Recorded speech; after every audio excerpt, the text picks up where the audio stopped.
"Oh hey, I didn't see you there. How are you?" ITALKS just released Good Thing, the title track of their first mini album following their rebrand. The song addresses a bunch of things, such as media shallowness, frustration, and moving on from a dark past. According to the girls, the song is about a girl finding out that her boyfriend is cheating on her and reacting ironically. However, ITALKS always tries to sneak in some amazing meanings and lyrics, so that's what we'll be looking at today. I will first explain the lyrics and then the music video.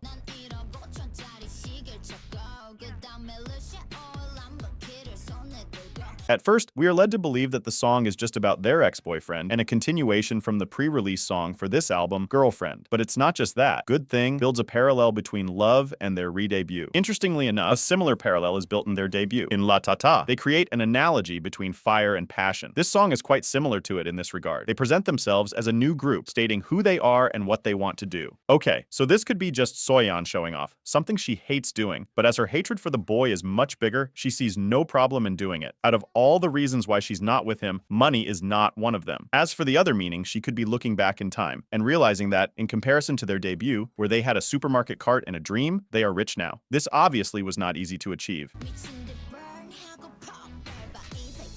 Again, bragging about having enough money to buy a luxurious car like a Porsche or Lamborghini, she seems to be using the same analogy as the one used in La Ta Ta, assimilating fire and burning to working hard. It suggests that just by putting a small effort, they can create something great, as it's something they love.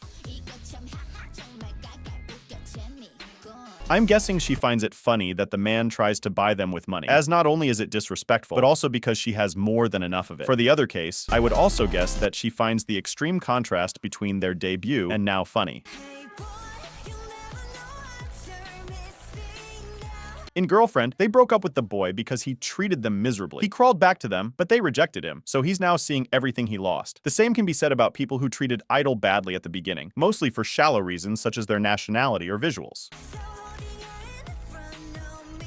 The boy finds a new girl and starts showing her off, trying to make the girls jealous, but they are already fine with him disappearing. This just made things easier. They could also be referring to their past selves. As they look to the past, they see everything that happened, who they were, and realize that it's time to move on.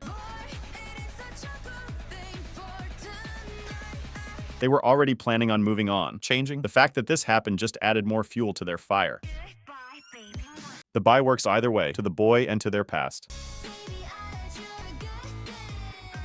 As mentioned at the beginning, Good Thing is used as a satirical take. It is meant to express that having him cheat on them at the start of the relationship was better than in the future, so it was a relief. They say I heard because this is a continuation from Girlfriend, so when he cheated on one of them, everybody knew what he did, automatically knowing who he truly is. They ironically say they know he's a good thing and even heard it from someone else, but that's not true. The other meaning here refers to starfuckers. When IDLE first debuted, very few people paid attention to them, but then, when they started growing, those people probably started hanging around them like crows, obviously just for the fame and its benefits. Overall, the Good Thing chorus is an ironic way of looking at things. When everything is falling apart, you can see it and think, oh, this is actually a good thing. You know where I am getting at, right? I am in no way saying it was a good thing that they lost Soojin, but by looking at it through a new perspective, you can understand that by losing her, they could see how strong their bonds were, to the point of becoming just one now. Soyeon uses the same phenomenon as she used in La Ta Ta, called mondergreen, a mishearing or misinterpretation of a phrase in a way that gives it a new meaning. In La Ta Ta, she sang, I love ya with a distorted voice, which sounded like Romeo.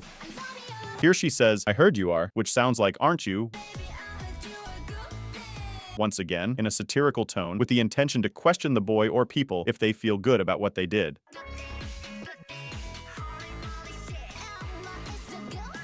Silly expressions are used here, stressing the song's irony, though it may seem like they don't care. They are clearly angry about it.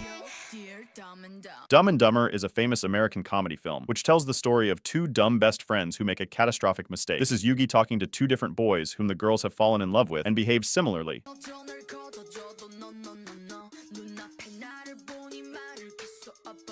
They don't want these people in their lives, not even for free. They worked hard to realize their self-value. Whenever people, especially women, confront such actions, whether we are talking about the boys or just people who are rude and weird, they shrink in fear, stutter, and can't even reply.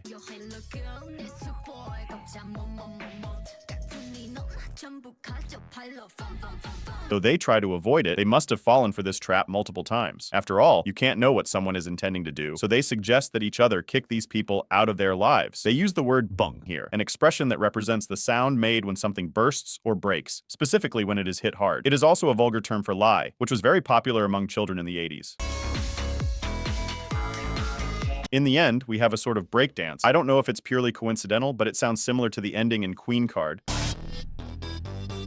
It could very well be a pure coincidence, as I-DLE tends to gravitate towards this sort of hunk pop sound, as evident in Tomboy and Queen Card, for instance. However, I don't think so, and here's why. In Queen Card, this sound is supposed to represent the end of a series or a game. That's why it sounds like those retro game machines. I think it's meant to represent something similar here. It smoothly illustrates the beginning of the end. This can be a real stretch, but the similarity is way too big. Well, at least for me. Now, on to the music video. The MV begins with a disclaimer of sensitive content due to violence. It is not a real disclaimer, though. There are no restrictions or bans in this song. This appears because the video mimics 5 celebrities, and the effects the Korean media and industry have on it. Anything that slightly triggers or threatens its integrity is restricted and banned, as we've seen multiple times. The industry itself is corrupted and is constantly inflicting its inadequacy onto everything else. Yet, they force idols to promote kindness and love, even when they don't care about it themselves. This explains the huge billboard saying, "Stop hate, spread love." Earlier, I mentioned that the main idea for this album is contrast. Beginning and ending, birth and death, love and hate. This contrast stems from the idea that everything can change with a single move. The MV presents a girl discovering that her boyfriend has cheated on her. In this case, it's the same boy for all of the girls, and that's why they don't get along. By the way, it's worth noting that the pre-release track can be seen either as a continuation of Good Thing or a prequel. If it's a continuation, they become friends or something of the sort and help each other by killing their boyfriends. If it's a prequel, it just means that all of the fights here are not as important as protecting each other. Basic girlhood. I think it's the first one, because even here, as they try to kill each other, there are small moments where you can see them vibing together. They each deal with it in their own way, which explains their strange manners. Soyeon is mad, Minnie is drunk, Shuhua is protective, yuqi is violent, and miyeon is heartbroken. Their outfits in the video are also representative of their emotional states. Soyeon with short and challenging clothes that exude self-affirmation. Minnie clothed like a homeless punk, representing her sadness. Miyeon outfitted as a bride who was abandoned at the altar. Shuhua dressed as Sailor Moon, representing her kindness. Yuqi using a Kill Bill costume, representing her will for revenge. This complex styling and behavior are meant to represent completely different characters, which not only reinforces the idea of contrast, but also displays their identities separately. Soyeon appears with short hair, destroying a Porsche as she asserts that she doesn't need a man, especially for money. The Porsche has the letter G on its license plate, which symbolizes a few things. The letter G in their name used to mean women/female, setting a gender boundary for them. It's gone now, so there's no need to restrict themselves to any standard. It also represents their past. As Soyeon smashes it, she attempts to move on, and this could be either about the ex-boyfriend or ITALKS scandal. Oh, and it may seem silly, but Soyeon's short hair is a very bold move. South Korea is a very misogynistic country. Women get rejected from job interviews, are assaulted, and are oppressed just for having short hair. Soyeon is a super famous idol, promoting everywhere with a buzz cut. It defies more than just the media. It goes against the very structure of the Korean culture. Miyeon appears, and is flashed by hundreds of paparazzi. She appears to be a famous model who has been abandoned by her husband at the church, which explains the bridal attire. Yuqi shows up furious about her boyfriend having cheated on her, and as Miyeon is famous, she probably saw them together and assumed he had cheated on her with Miyeon, not knowing Miyeon went through the same thing. The chorus shows them all together, but different from what we had seen before. They seem to be in a public service commercial. It reveals that in reality, they are all famous. It appears to be a campaign for an organization endorsing kindness and love. This is what we see in the billboard at the beginning. They pretend to get along in front of the cameras, but they hate each other. It is another hit at the industry for constantly promoting hate while obligating their own to pretend that everything is perfect, even when it isn't. It is also a valid criticism of people who can't hold an identity, so they go along with the industry, not questioning or fighting for changes. The paparazzi are dying for Miyeon, especially now that she was outed as a traitor and knocked out on the ground by Yuqi. Shuhua, in the meantime, shows a lack of concern regarding her apparent friend. It symbolizes how the industry is always looking for something new and viral. Now that her friend is kind of dead, she is trying to steal the spotlight to be the next big thing. Shuhua and Yuqi appear in the bathroom together. They are both mad at the man. Like I said, the music video focuses on their individualities, so the reason why they are not killing each other relies purely on their personalities. Shu and Yuqi get along well because they match, even if in a weird way. Minnie gets drunk after finding out about the cheating, so that's why she's acting out in the subway. This is the Line 1 subway. There's a meme that goes around in South Korea that says that the Line 1 subway has a lot of weird passengers. Apparently it's true. There, all of them meet, but they are off work, so they don't have to pretend to be someone else. And that's what they do. Minnie is so drunk that she's messing around with people and kicking stuff. Soyeon is having fun amidst chaos. Miyeon is so heartbroken that she's fighting everyone. Shuhua is nonchalant. Yuqi is fighting too, but running from Miyeon. The choreography is also meaningful, and it depicts their greeting as a group. It's not very common now, but not too long ago, every group used to have a specific introduction. I-DLE's introduction consists of making 2 thumbs up, then putting them together in contrast, so it looks like their logo. The thumbs up is meant to express something good, and the assembly of them, in contrast, represents the letter I. They even say it as they greet. 하나, 둘,